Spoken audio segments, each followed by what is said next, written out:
let me introduce you one more time for a few words with CodyJinks. We love him. Hey, guys. How's it going? It's great to meet you, Cody. Great to meet you and hear you live in person. I've enjoyed your recordings, and this current one, I'm Not the Devil, has had wonderful success. So it would appear from looking from a distance that you have been just pounding it. About a half a dozen albums under your belt. I'm sure thousands, hundreds of thousands of miles. This record suddenly, bam, hit the Billboard charts right near the top. Sold more than 10,000 copies the first week out, and it's just must feel really good. What do you think? We talk about tipping points. Do you feel like there was something that happened where the audience you'd been building finally kind of? Yeah. No, man, I'm an overnight success. That's all. Yeah, no, no, I appreciate it. Yeah, with this last record's been really, really good to us. We went in and we found a home at the Sonic Ranch where we recorded the Adobe Sessions record, and knew that we had a good chance of making Lightning Strike twice when we went back out there to do the I'm Not the Devil record. And I couldn't be more thankful to the guys that I have around me. Guys on the stage. I just have a great team. I have all my management, and it's a team effort. There's a lot of people that make me look good. So thank you to them for helping me make that record.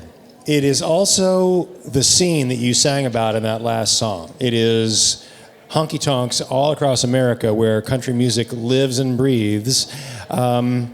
What's your observations about that world? Because sometimes that world, you have to go to it to get it, Yeah, well, we've done everything grassroots. We just hit the road, many years ago, and we just started making records on our own to see if they'd stick, and we felt like throughout touring, the United States, if our records were sticking without having all the major, label support and all that, then we were doing something right. And fortunately, we've been able to do things our way, and right on. It's been great. Congratulations on that. Thank you. You from the Fort Worth area by birth? I am Texas. Yeah. Fort Worth, Texas. And Right.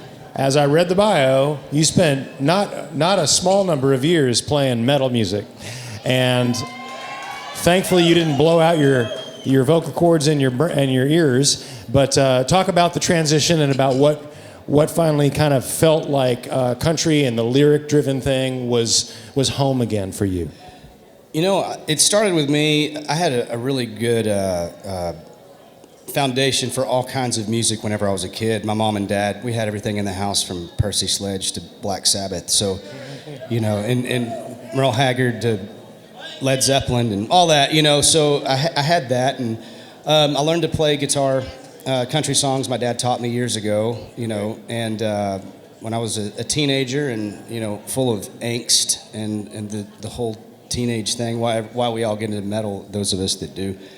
I did that for 6 or 7 years. We had a good time. It was a lot of fun. But that band broke up, and I took about a year off from doing anything live. And the songs that I was coming up with were country songs. And I tell people, it's kind of funny. I'm one of the only people I know that didn't mean to be in a country band. It just kind of happened. Okay. So. But it was a full circle thing. Texas is both, it's not one sound, but it's got sounds like it's got Western swing dance hall. It's got honky tonk and, the derailers and that kind of vibe. Even the West Coast sound has fueled there. But it's also a songwriting state like no other. It's a state that produced Townes Van Zandt and Joe Ely and Guy Clark. How did those traditions come together for you? The songwriter aspect is the number one priority. That's my job, That my job is to write songs, and whether I sing them or somebody else sings them. But yeah, the lineage that we have, as far as great Texas writers like Townes and Guy, and all of them, you can't ever follow those. You can listen to them and pick up things and obviously rob them and steal from them. But every writer has done a little stealing in their time. If you're not stealing, you're not trying. Yeah. But I appreciate the lineage from there, and being a songwriter is the most important thing. Very, very nice. What do you think's coming up here in 2017 that you would point folks to?